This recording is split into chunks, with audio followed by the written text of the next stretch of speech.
Doctor Bhimrao Ambedkar ने कहा था कि धर्म वही जो इंसान को इंसान बनाए, लेकिन सवाल यह है कि अगर बौद्ध धर्म इतना ही समानता वाला धर्म है तो ओबीसी समाज बौद्ध बनने से ही चकता क्यों है? क्या यह धर्म है, भरम है या कोई सच्चाई हमसे छुपाई गई है? अगर आप ओबीसी समाज से आते हैं तो इस सवाल का जवाब जानना चाहते हैं तो यह वीडियो अंत तक जरूर देखिए। नमस्कार दोस्तों, हम समृति रतन, आप देख रहे हैं दी कास्ट रैंक कर।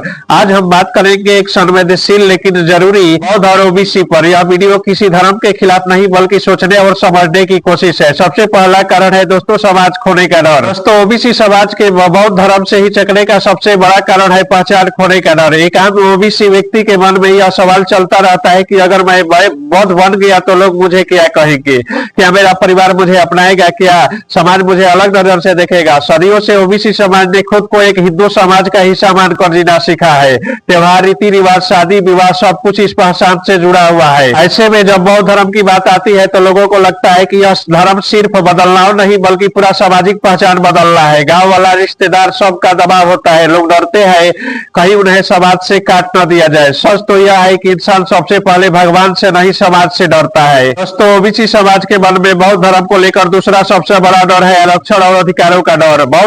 बहुत से ओबीसी लोगों को लगता है कि अगर हमने बौद्ध धर्म अपनाया तो कहीं हमारा ओबीसी स्टेटस खत्म ना हो जाए, सरकारी नौकरी, पढ़ाई, योजनाओं में जो हक मिल रहा है वह छिन जाए। यह डर अचानक पैदा नहीं हुआ है, यह डर अधूरी जानकारी, अफवाह और छुपी से पैदा हुआ है। गांव में चाय की दुकान पर या व्हाट्सएप यूनिवर्सिटी में अक्सर कहा जाता है कि धर्म बदला तो आरक्षण गया, लेकिन बहुत कम लोग यह बताते हैं कि कानून, संविधान और सामाजिक हक धर्म से ज्यादा सामाजिक और पिछड़ेपन से जुड़ा होता है।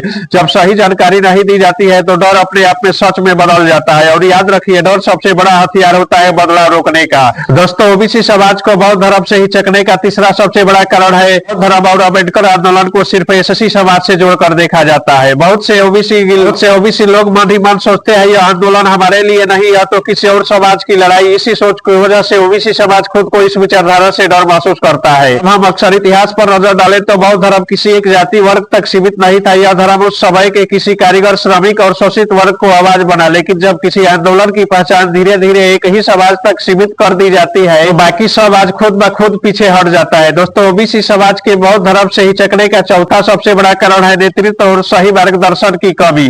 किसी भी सामाजिक बदलाव के लिए सिर्फ विचार काफी नहीं होते हैं, रास्ता दिखाने वाले लोग भी चाहिए होते हैं। ओबीसी समाज में आज भी ऐसे प्रभावशाली नेता बहुत कम दिखाई देते हैं जो खुलकर बौद्ध धर्म पर बात करे, लोगों को शंकाओं को दूर करे और उन्हें आत्मविश्वास दे सके। नतीजा यह होता है कि अब ओबीसी व्यक्ति सोचता है कि अगर यह रास्ता सही होता है तो हमारे समाज का नेता पहले ही इस पर चला। जब मार्गदर्शन नहीं होते तो लोग वही रास्ता चुनते हैं जो जाना पहचाना होता है, भले ही वह रास्ता सवालों से भरा क्यों ना हो। सच तो यह है कि नेतृत्व की कमी समाज को पीछे नहीं वहीं पर रोक देता है जहां खड़ा है। दोस्तों अब जरा एक पल के लिए रुक कर सोचिए। सवाल यह नहीं है कि ओबीसी समाज बौद्ध बने या ना बने, असली सवाल यह है कि क्या आज भी ओबीसी समाज को पूरी बराबरी का सम्मान मिला? अगर धर्म बदलने के बाद भी इंसान जिंदगी नहीं बदलती तो सोच नहीं बदलती और समाज का व्यवहार नहीं बदलता तो फिर बदलाव अधूरा रह जाता है। बौद्ध धर्म हो या कोई और विचारधारा, उसका असली मकसद यही होना चाहिए कि इंसान डर से बाहर आए, सवाल पूछे, खुद को कम न समझे। वह भी चीज ओबीसी समाज का हिचक शायद इसलिए है क्योंकि वह आज भी धर्म से ज्यादा सामाजिक सुरक्षा और सम्मान की तलाश में है। और जब तक यह सवाल जीतना है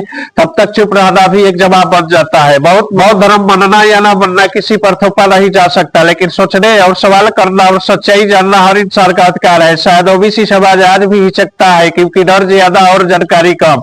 तो दोस्तों अगर यह वीडियो आपको सोचने पर मजबूर कर गई है तो लाइक कीजिए, चैनल को सब्सक्राइब कीजिए। तब तक के लिए नमस्कार।